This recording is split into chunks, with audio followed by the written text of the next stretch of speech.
अस्सलाम वालेकुम गाइस आज का जो मैं आपके लिए टॉपिक लेके आया हूँ वो है फायर वॉच जो है उसकी रिस्पॉन्सिबिलिटीज़ क्या होती हैं। तो इसी पे डिस्कस करूँगा कि सबसे पहले हम देखते हैं फायर क्या है। ये इस पे मैंने वीडियो बनाई है कि जब तीन चीज़ों का केमिकल रिएक्शन होता है, ऑक्सीजन का, फ्यूल का एंड हीट का, तो उससे फायर जनरेट होती है।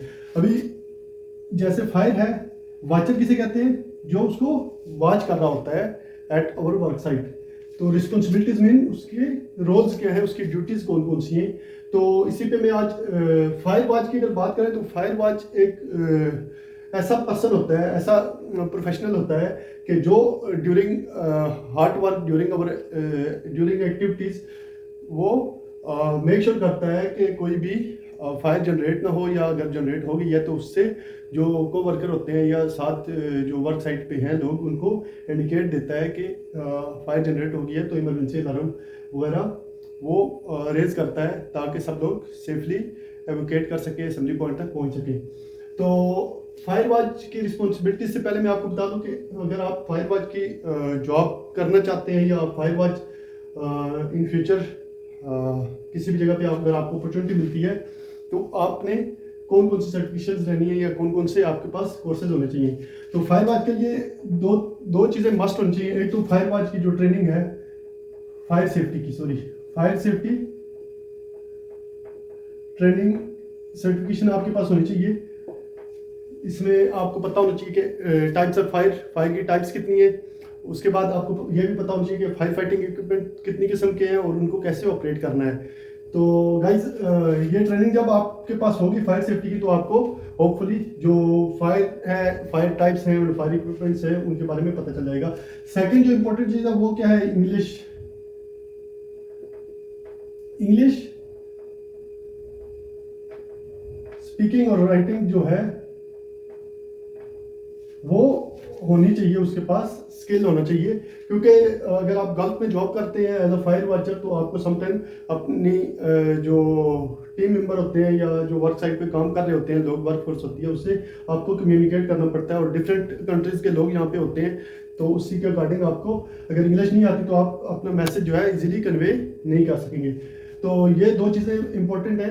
अभी चलते फायर वॉच की रिस्पॉन्सिबिलिटीज़ की तरफ। और फायर वॉच जो है स्पेशली सऊदी अरमको की अगर बात करता हूँ, सऊदी अरमको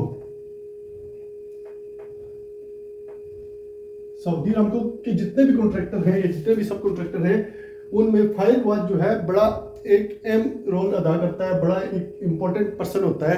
क्योंकि जब भी आप किसी भी जगह पे कोई भी हार्ड वर्क जहाँ परमिट लेते हैं, जहाँ पे हार्ड वर्क आपने परफॉर्म करना है, हार्ड वर्क का परमिट लेते हैं, उस परमिट फॉर्म पे फायर वॉच का बैच नंबर मस्ट मेंशन रहता है। अगर फायर वॉच नहीं है तो आपको परमिट इशू नहीं किया जाएगा, स्पेशली हार्ड वर्क का। तो इसलिए फायर वॉच जो है हर साइट पे स्पेसिफिक होता है। और सम टाइम क्या है, एक साइट पे एक से ज़्यादा फायर वॉच भी होते हैं। तो अभी बात करते हैं फायर वॉच करता क्या है।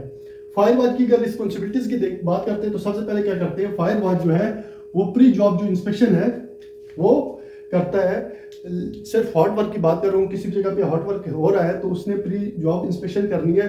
उसने चेक करना है कि कौन कौन सी एक्टिविटी हो रही है, एक्टिविटी किस किस्म की है और कौन से टूल्स यूज़ हो रहे हैं, कौन सा मटेरियल यूज़ हो रहा है, ये उसने मेक श्योर करना पड़ता है। क्योंकि उसके अकॉर्डिंग उसने जो फायर इक्विपमेंट्स है या जो फाइटिंग टूल्स है वो उसने मेंटेन करने पड़ते हैं साइट पे।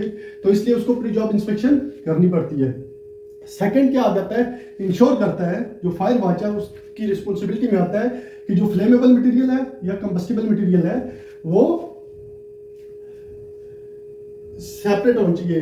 किसी भी जगह पे जहाँ पे हार्ड वर्क एक्टिविटी हो रही है वहाँ पे ना फ्लेमेबल मटेरियल हो और ना ही कंबस्टिबल मटेरियल वहाँ पे होना चाहिए। उसको या तो वो रिमूव करेगा, जो जॉब स्टार्ट होने से पहले जो फ्लेमेबल या कंबस्टिबल मटेरियल को या रिमूव करेगा या फिर कवर करेगा। कवर किससे करेगा? फायर ब्लैंकेट से उसको कवर कर देगा।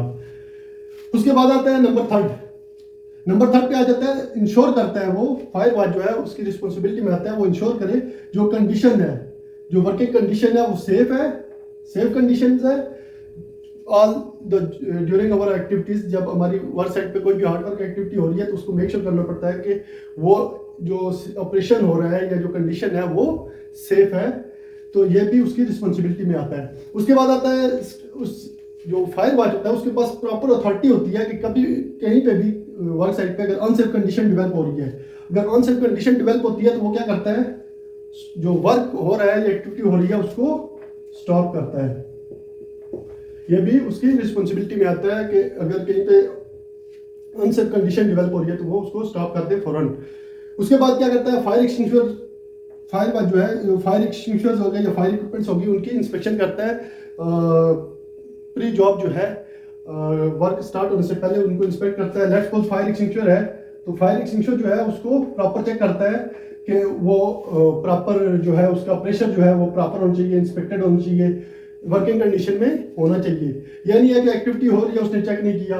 फायर एक्सटिंग्विशर को यहाँ पे लेट्स सपोज कुछ फायर एक्सटिंग्विशर इलेक्ट्रिकल की एक्टिविटी चल रही है तो क्या उसको इलेक्ट्रिकल की जो एक्टिविटी है उसके अकॉर्डिंग उसने फायर एक्सटिंग्विशर वहाँ पे रखना है। अगर इलेक्ट्रिकल की एक्टिविटी चल रही है तो उसको CO2 कार्बन डाइऑक्साइड या फिर उसने DCP dry chemical powder fire extinguisher रखना है। ये ना हो कि वो वाटर का रख दे, इसलिए उसके पास नॉलेज होना चाहिए। तो उसने इंस्पेक्ट करना है कि उसका होस जो है वो ओके है, उसका गेज जो है प्रेशर वो ओके है, इंस्पेक्टेड होना चाहिए, थर्ड पार्टी इंस्पेक्शन भी होनी चाहिए। उसके बाद क्या आ जाता है, अगर किसी साइट पे जो डस्ट वगैरह है या कुछ भी ऐसा कंटामिनेशन है अगर हमारे इन्वायरमेंट में एटमॉस्फेयर में, तो वो क्या करता है उस ग्राउंड को वाटर स्प्रे करके उसको जो डस्ट होती है उसको ख़त्म करता है, ताकि वो जो स्पार्क हो रहा है या हमारी आर्ट वर्क एक्टिविटी से कोई भी जो डस्ट है या कोई भी इस तरह का मटेरियल है वो इग्निशन या इग्नाइट ना हो जाए या उसको आग ना लग जाए। तो इसलिए वो मेक श्योर करता है कि अगर किसी भी जगह पे ऐसा इन्वायरमेंट है जहाँ पे आर्ट वर्क एक्टिविटी हो रही है तो वो उसको डैम्प डाउन कर देता है, उसको ख़त्म करता है। और ख़त्म कैसे करता है, उस पर वाटर स्प्रे कर देता है। इसके बाद आ जाता है फायर एक्सटिंग्विशर। जो फायर वॉच होता है वो फायर जो है किसी भी जगह पे अगर आग जनरेट हो गई है, फायर लग गई है तो उसको ख़त्म करता है। फायर फाइटिंग इक्विपमेंट्स जो होती हैं उसके पास अवेलेबल होती हैं। फायर ब्लैंकेट से वो फ़ौरन कवर कर सकता है या फायर एक्सटिंग्विशर यूज़ कर सकता है। उसको पता होना चाहिए फायर एक्सटिंग्विशर कैसे ऑपरेट करना है। एंड अगर स्मॉल अमाउंट है जिसको वो कर सकता है, जो उसके पास टूल्स है या इक्विपमेंट है उसको यूज़ करके अगर वो फायर को ख़त्म कर सकता है तो वो ये परफॉर्म करेगा। अगर वो नहीं ख़त्म कर सकता तो वो क्या करेगा, फर्दर इमरजेंसी अलार्म जो है उसको रेज कर देगा। जो साइड पे डीगर लोग हैं उनको इंडिकेट दे देगा कि भाई फायर जनरेट हो गई है या इमरजेंसी हो गई है। तो इसके लिए क्या है कि उसके पास प्रॉपर नॉलेज होनी चाहिए। फायर अलार्म या फैसिलिटीज़ जो होती हैं, असेंबली पॉइंट, जितनी भी चीज़ें हैं वो उसके को पता होना चाहिए, उसके बारे में उसको नॉलेज होना चाहिए। उसके बाद जो फायर वॉचर है उसकी रिस्पॉन्सिबिलिटी जो आती है वो प्रेजेंट रहता है ऑल द टाइम।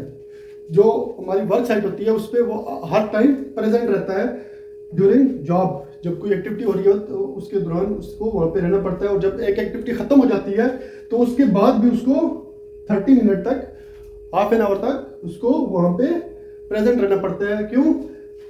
क्योंकि लेट्स सपोज यहाँ पे हमने वेल्डिंग कटिंग की है इस एक्टिविटी में, इस जोन में या इस एरिया में, तो वेल्डिंग कटिंग एक्टिविटी हो गया, उसके बाद जो उसके स्लैग होते हैं या स्पार्क वगैरह वो वहाँ पे फायर जनरेट ना हो जाए उन स्पार्क वगैरह से। तो इसलिए वो उसको लुक आफ्टर करता है कि कोई भी एक्टिविटी जो खत्म हो रही है उसके बाद भी उसको 30 मिनट तक, ये एज पर सऊदी अरमको का जो CSM है और ओशा की भी रिक्वायरमेंट्स है कि 30 मिनट्स तक फायर वॉचर को आफ्टर फिनिश द जॉब वहाँ पे रहना चाहिए।